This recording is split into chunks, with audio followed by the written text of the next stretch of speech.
बातें उस मुद्दे पर जो लगता है कि है बिहार का, लेकिन आने वाले वक्त में पूरे देश को इस प्रक्रिया से गुजरना है और इसलिए इस प्रक्रिया पर उठाए गए सवाल हम सबको सुप्रीम सुनवाई से भी जोड़ गए।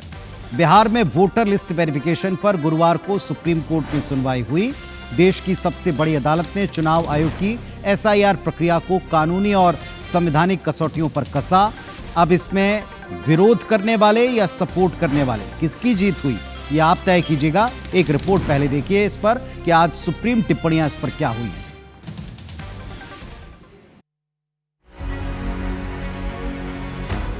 सुप्रीम कोर्ट ने बिहार में जारी वोटर वेरिफिकेशन पर चुनाव आयोग को बड़ी राहत दी।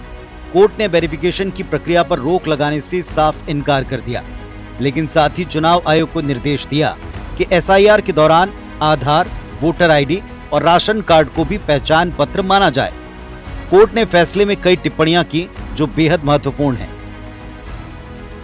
कोर्ट ने कहा, बिहार में वोटर वेरिफिकेशन की एसआईआर प्रक्रिया में कोई बुराई नहीं, लेकिन इसे चुनाव से कई महीने पहले कर लेना चाहिए था। भारत में मतदाता बनने के लिए नागरिकता की जांच अनिवार्य है। ये संविधान के अनुच्छेद 326 के तहत आता है।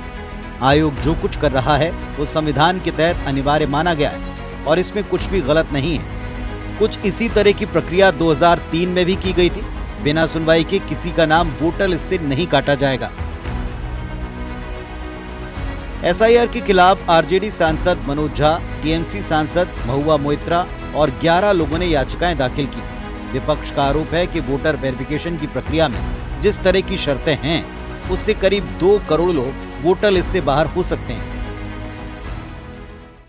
Supreme Court has kind of put brakes on the disenfranchisement exercise that was happening. We did not ask for a stay order. Supreme Court did not give a stay order because that was not required at all. What was said was that in the current exercise there is a serious danger of disenfranchisement. Court के फैसले के बाद भी सियासत रुकी नहीं है। NDA और महागठबंधन नेताओं ने सुप्रीम कोर्ट के फैसले को अपने अपने हिसाब से परिभाषित किया और इसे अपनी अपनी जीत बताया। देखिए, माननीय न्यायालय के जो भी निर्णय होता है हम स्वागत करेंगे, विश्वास रखते हैं।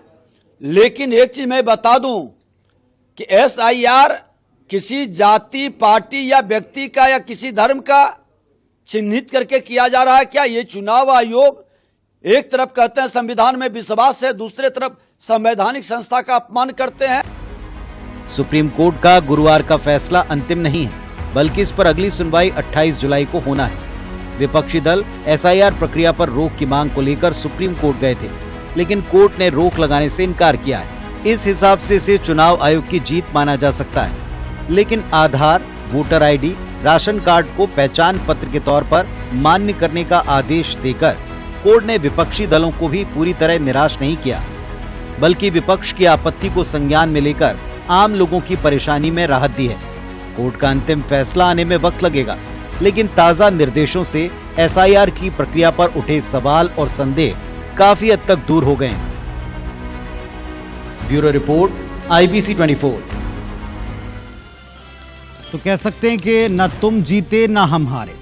कुछ इसी तरह हुआ कि पहचान के कुछ पत्र जो छूट रहे थे उनको मान्यता मिल गई और प्रक्रिया अवैधानिक नहीं है, इस बात की भी तस्दीक कर दी गई।